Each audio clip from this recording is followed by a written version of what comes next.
días. Muchas gracias por estar con nosotros. Muy buenas tardes, un placer. Bueno, ¿por qué lo hace ahora Christine Lagarde del Banco Central Europeo esto de filtrar a medios de comunicación que podría subir los tipos de una forma más agresiva? La pregunta tiene bastante sentido porque hoy, por ejemplo, hemos conocido el dato de inflación de IPC de la zona euro y se ha quedado igual que se esperaba, igual que el dato preliminar, 8,6. No es que hoy hayamos tenido un dato más agresivo de lo que podíamos esperar. Al final ha cumplido con las expectativas. ¿Qué ha pasado para que a solo 48 horas de la reunión ahora el Banco Central Europeo parece que ha cambiado un poco de opinión y no quiera seguir el guión de los 25 puntos básicos? Bueno, viendo el dato de hoy, que tampoco dentro de ser, siendo el dato esperado, ¿no? Es una reacción que yo creo que es más una intervención en pro del euro que no otra cosa, porque al final estamos viendo ese hito, ¿no? De ver el euro dólar por primera vez en este siglo, podemos decirlo así, por debajo de la paridad. Y lógicamente, pues eso es un problema en un entorno económico de crisis energética, ¿no? Porque el quid del asunto está ahí. En las exportaciones viene bien, pero no en las importaciones. Y claro, con todos los precios que sabemos de la energía, pues está claro que Europa tiene que hacer algo, ¿no? Y yo creo que el dato que hemos conocido hoy es esperanzador en cuanto que parece que esas voces que intentan explicar que estamos cerca de ver el techo en los datos de inflación, vemos el euro hundido y está claro que el Banco Central Europeo tiene que animar y ayudar a la divisa común, que como vemos está rebotando hoy con ganas. Vamos a ver si finalmente se sube ese medio punto porcentual los tipos de interés y cómo eso sienta en el seno del euro, y no solo el euro, sino también a los bancos que, a pesar de los impuestos que van a tener que pagar aquí en España, está claro que es una noticia bastante positiva para ellos. Pero, Marc, el Banco Central Europeo a que el euro se fuera por debajo de la paridad, si tenemos en cuenta que al final esto se cumple y el Banco Central Europeo ha actuado por lo que ha sucedido en el euro, ¿por qué ha esperado a que se vaya por debajo del dólar? Bueno, el Banco Central Europeo siempre ha demostrado estar alineado con la burocracia, ¿no? Es muy lento en su toma de decisiones, las cosas se tienen que plantear, se tienen que debatir, ¿no? Tardaron 4 años en implementar el primero quantitative easing, cuando en Estados Unidos reaccionaron muy rápidamente. Es normal, yo creo que forma parte del ADN del Banco Central Europeo tener esa respuesta lenta delante de las adversidades, y a lo mejor el hecho de ver efectivamente por debajo de 1 el euro dólar pues les ha hecho reaccionar, ¿no? Pero bueno, vamos a ver, lo importante es que parece que se dan cuenta de la situación y que el dato de hoy de inflación, insisto, que no supera las expectativas ya es mucho, y eso puede alimentar este rebote que todos esperamos en los mercados. Que a veces los bancos centrales van por debajo de la curva, por detrás de la curva, perdón, mejor dicho. A lo mejor el BCE también va por detrás de lo que sucede en el par euro-dólar. No lo sé, veremos. También lo que dice Christine Lagarde en la rueda de prensa posterior a esa reunión de política monetaria sobre el euro-dólar. Por cierto, lo que está sucediendo en ese par y sobre todo la fortaleza del dólar está también sobre todo dando muchos titulares en los resultados que vamos conociendo en Estados Unidos, en Wall Street, Marc.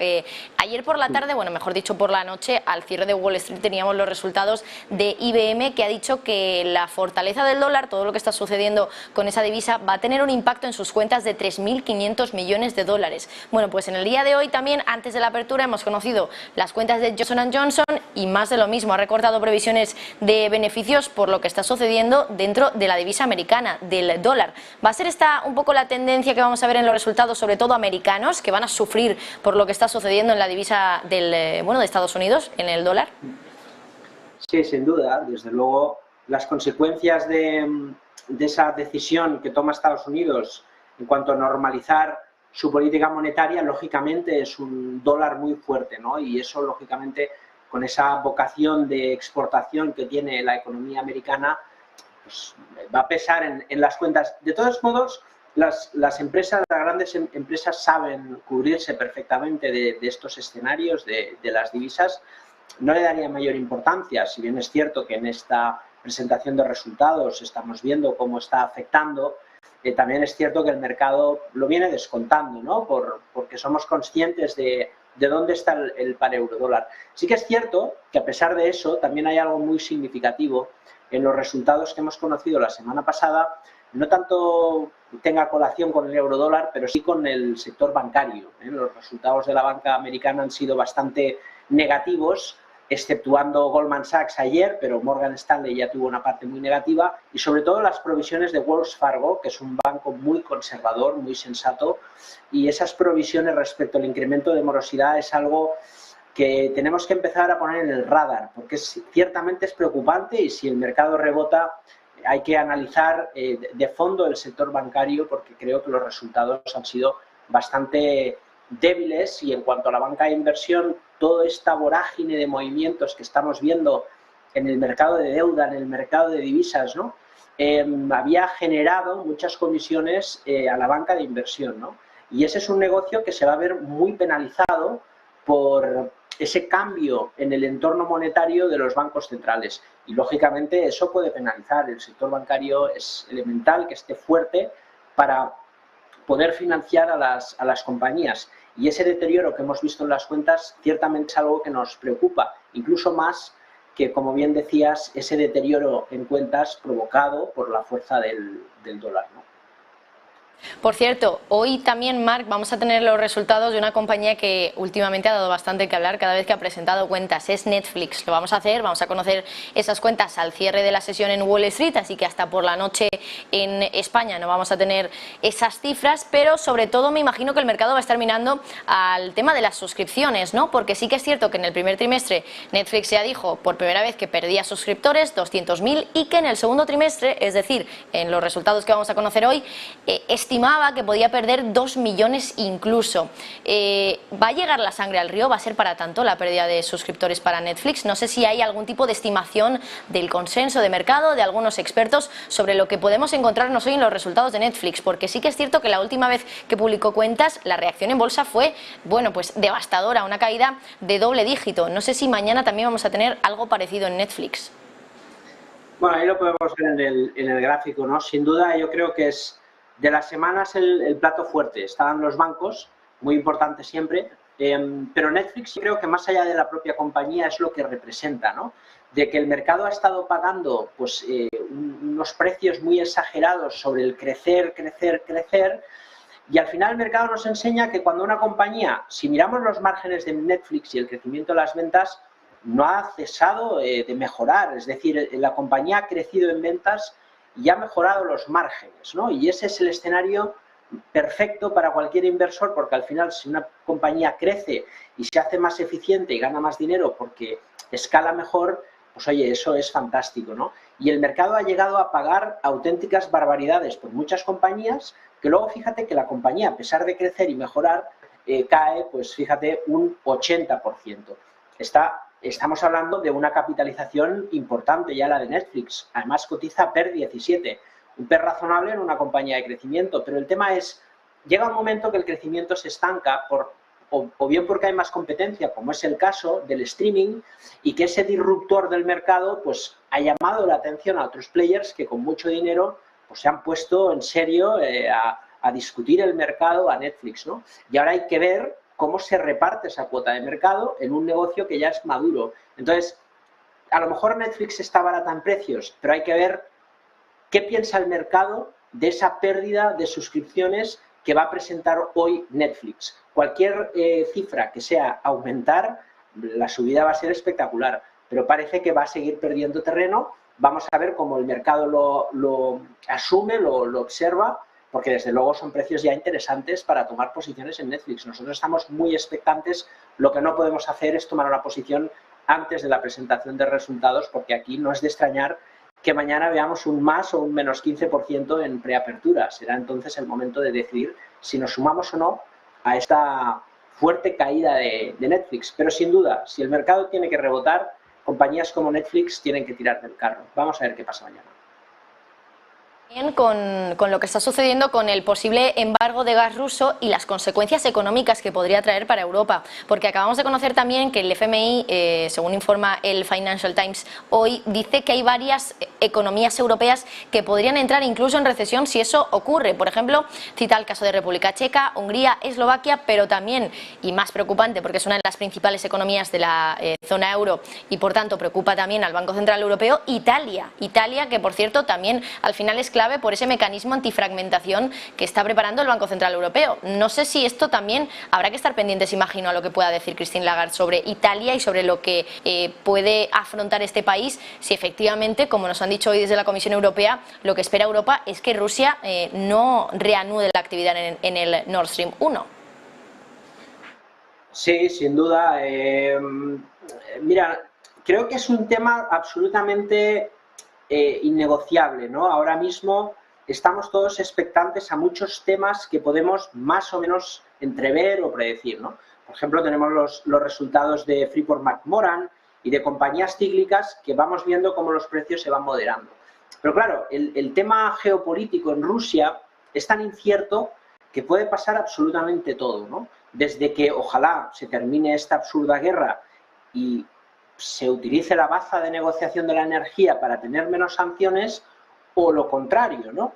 Entonces, lo que puede pasar este otoño con el precio de la energía, insisto, puede ser histórico, porque las circunstancias todas juntas que tenemos encima de la mesa van a provocar un otoño que puede ser histórico en los precios de la energía. Entonces, cualquier movimiento que estamos viendo, por ejemplo, en Italia, en esa negociación que lleva, ¿no?, con Argelia para tener uso en la puerta del gas, etcétera, hay que ver cómo se va gestionando dentro del seno de la Unión Europea y, como bien dices, qué va a decir el Banco Central Europeo respecto a estos mecanismos y si va a pedir algo a cambio del apoyo, ¿no? Todo esto es muy incierto a día de hoy porque no tenemos concreción, más allá de que el BCE está al caso de esta situación y que Italia está dando un paso al firme para, bueno, pues para solucionar el problema energético. Sin duda es un tema de mucha importancia, pero yo creo que a día de hoy no tenemos información para poder evaluar hacia dónde va el otoño, pero sí sabemos que este otoño, sin duda, el tema y el foco de atención va a estar en Europa y va a estar sin duda también en esa resolución o bien de la guerra y de la crisis energética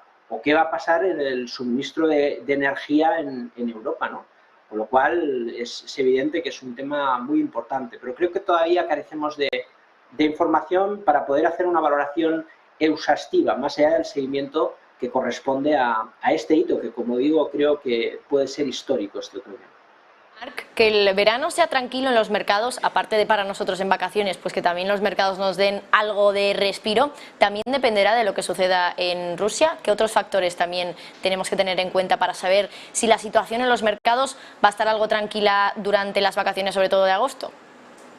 Sí, aquí hay un tema muy importante y es que el mercado, después de la corrección que ha tenido, de la caída, todos sabemos que las bolsas se mueven en zigzagueos, ¿no? Esos rebotes y tal, ¿no? Entonces, estamos en una situación que el mercado consolidado, sin apenas rebotar mucho, llevamos 6 o 8 semanas que parece que el mercado está con mucha volatilidad y es un poco histriónico la realidad del mercado, porque lo cierto es que se ha movido muy poquito, ¿no?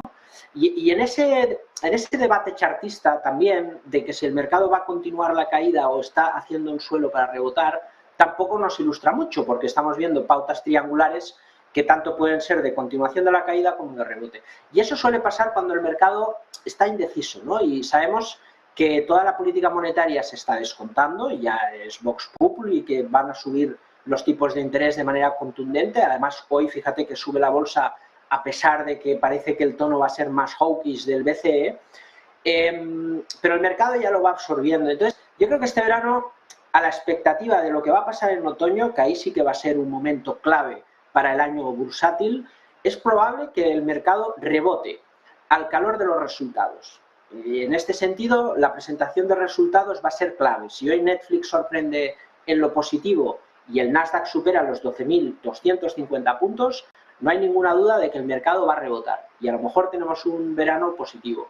Pero si los resultados deterioran un poco el entorno y vemos precios en el Nasdaq por debajo de los 11.500 puntos, podríamos tener un verano tortuoso. Así que todo depende de cómo las empresas presentan resultados y cómo muestran al mercado cómo esa desaceleración económica pesa en las cuentas semestrales. Para mí es la presentación de resultados más importante de la última década. Jope, pues nos quedamos con ese titular que desde luego que tiene mucha contundencia, la presentación de resultados más importante de los últimos 10 años. Veremos cómo acaba y también cómo reaccionan las distintas compañías a las cuentas y las cifras que nos vayan dando las empresas. Marc Ribes, cofundador y CEO de Blackbird, muchas gracias. A vosotros, un placer. Y nosotros nos